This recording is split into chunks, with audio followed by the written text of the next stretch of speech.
sitaw imbis tumayo, gumagapang na para ng kamote. Dali lang. Napakasimple.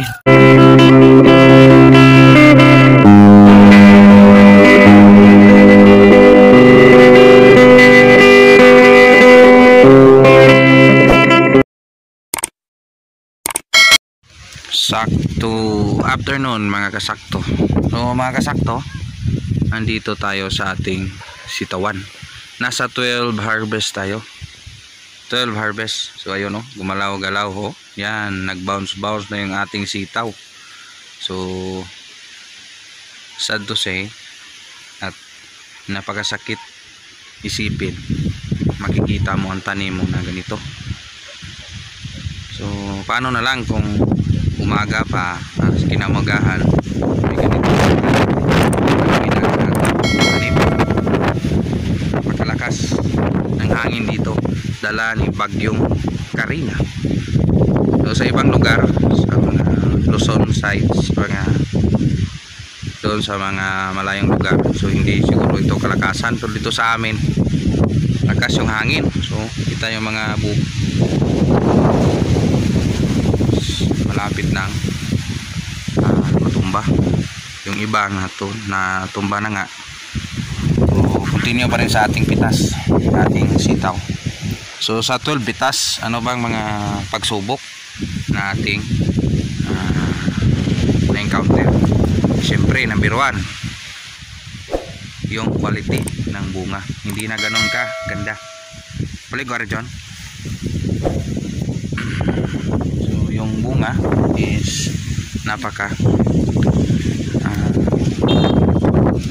hina na. So yung kanyang quality is bumaba na at napaka in capacity na siya, quality na maganda. Sige lang, sa ganitong bunga at least may na-harvest pa tayo. At ganito yung sitwasyon, malakas yung hangin, still nakapagpitas pa rin tayo, no? Ibay ni sitaw, no? Yung kasama namin, no? Tumba na talaga yung sitaw, imbis tumayo, gumagapang na para ng kamote. So buti lang sana kung root crops ito, kung nasa ilalim yung harvest niya, nasa ilalim ng lupa, mga root crops, so hindi ma-damage.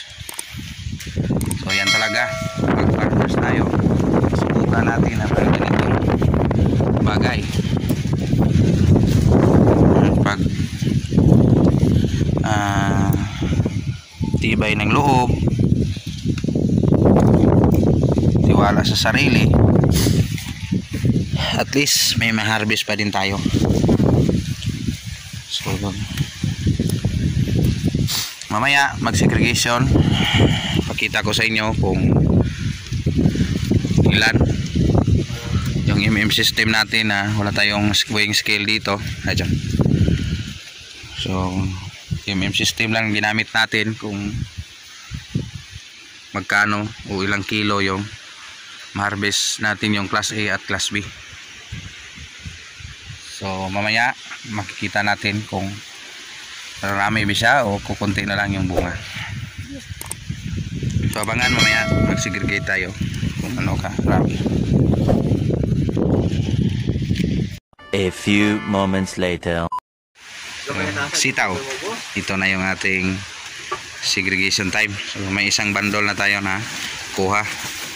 So ito at saka ito, so matapos-tapos to. So sana yung more or less system, mata-mata system o yung scale na pagkikilo, so sana makakuha pa rin ng yung target nito, 20 kilos lang siguro, 20 or 30 kilos. So yan ang target ng ating harvest ngayon sa ating 12 harvest ng sitawan ni Insakto dito sa ating area 1.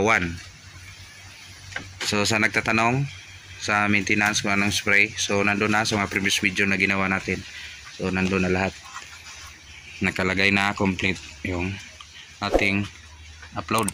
So So sa ngayon, yung in-upload natin is yung harvest lang. So again, more or less abot ito ng 30 kilos.